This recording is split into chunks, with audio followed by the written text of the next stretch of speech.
Okay. Disorders of the thyroid gland are as follows. Hypothyroidism, it's very simple that way. When you have lesser than normal amount of T3 and T4 being secreted in the body, that is hypothyroidism. You don't have enough of the thyroid hormones being secreted. It leads to what? Weight gain due to decreased metabolism, since one of the functions of these hormones is to keep your metabolism steady. Hair loss, mental sluggishness, decreased tolerance to cold. Okay, so all of these things can happen. One very telltale sign of hypothyroidism is that your client might say that they have a very low tolerance to cold. So they feel cold very easily. They can't tolerate AC for very long. They start shivering even with a small drop in the temperature. Hyperthyroidism occurs when the secretion of the thyroid hormones are greater than normal. This is the reverse. You have too much of thyroid hormones. These people have reverse issues. Yeah, the issues that they have is it leads to muscle wasting. Their metabolism is so high that the body starts burning through muscle also.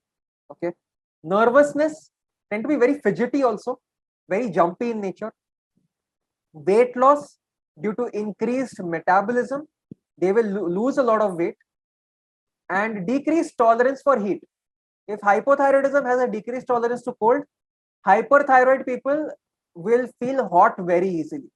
Okay, so they can't tolerate hot climates very well. A common sign of hyperthyroidism is a rapid heart rate. If you see their heart rate, even under resting conditions, they will have a really rapid heart rate. Interestingly, both iodine excess and deficiency can lead to hyperthyroidism. Even having too much iodine and too little iodine can lead to hyperthyroidism. Okay. Goiter. What is a goiter? This is an advanced stage of a hypothyroidism. Okay, so an enlarged thyroid gland is called a goiter, which happens when iodine intake is abnormally low for a long period of time. So if you have either uncontrolled hypothyroidism or you have had a very low amount of iodine in your diet for a long period of time, then your thyroid gland starts getting enlarged. The reason for this is the thyroid gland is enlarged to catch more iodine from the blood. So the thyroid thinks that, Acha, maybe we are not big enough to catch enough iodine from the blood. Since there is a reduction of iodine present in the blood, we will become as big as possible so that the surface area exposed to the blood becomes greater and we can capture more iodine from the blood. Okay, now the other thing which happens is that the thyroid gland isn't producing enough thyroid hormones because there is a iodine deficiency, right? And again, this leads to a positive feedback by the pituitary gland. The pituitary gland thinks that maybe if we secrete more TSH, that will lead to an increased production or increased release of T3 and T4 by the thyroid gland. But unfortunately, what happens over here, since the thyroid isn't producing enough thyroid hormones, the secretion of TSH increases. But one more issue is that one of the functions of TSH is to increase the number of thyroid cells. Okay, so what TSH does, it also increases the amount of the number of cells of the thyroid gland. It tends to make the thyroid gland bigger. Okay, usually this is not a problem because it gets balanced out. When there is more TSH, thyroid cells increase. When there is less TSH, thyroid cells reduce. So net balance remains the same. So your thyroid size doesn't really increase or decrease that much for a normal individual.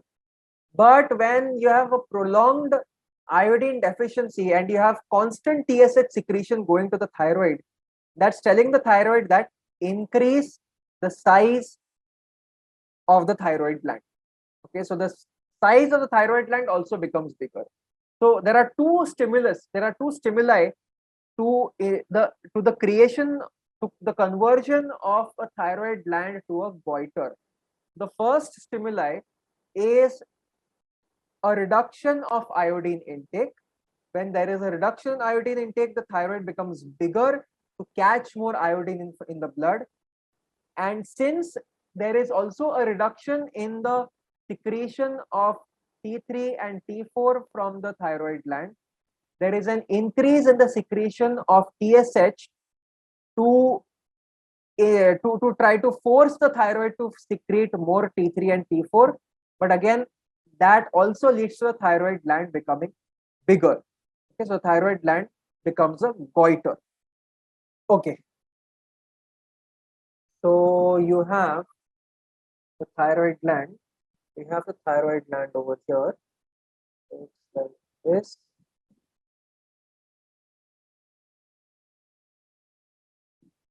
Okay, I know that looks like a PS4 controller, but that's a thyroid gland. All right. So this is a thyroid gland. Now what happens is that you have the pituitary. So the pituitary.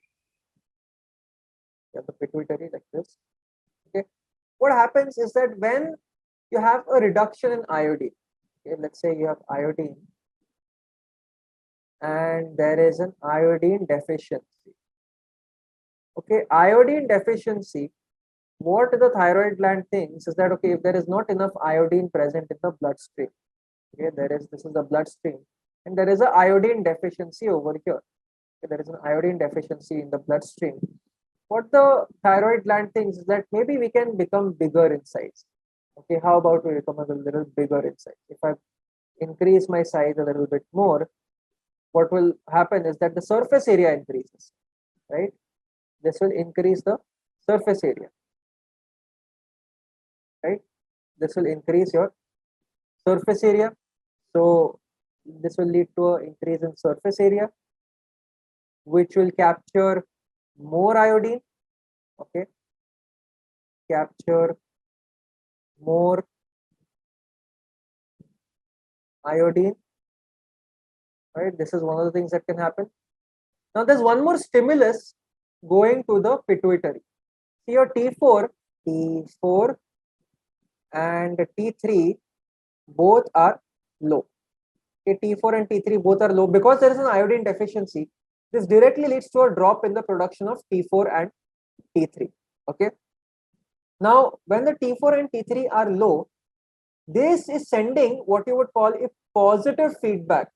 Okay, this is sending a positive feedback. Okay, this is sending a positive feedback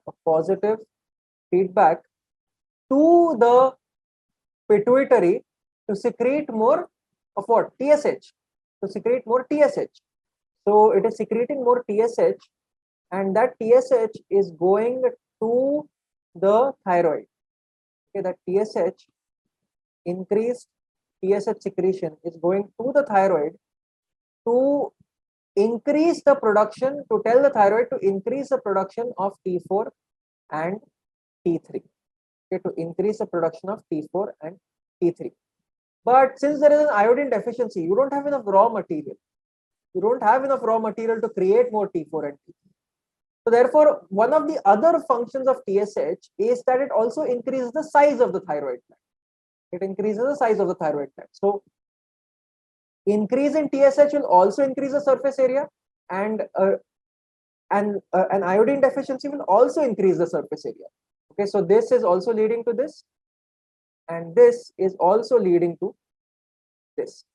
So both of these are acting together to increase the surface area of the thyroid gland. So, basically, if because of this stimulus, if the secretions are increasing, then it will be a positive feedback, and if the secretions are reducing, then it will be a negative feedback, right? Yes. Yes. Okay. Thank you, sir.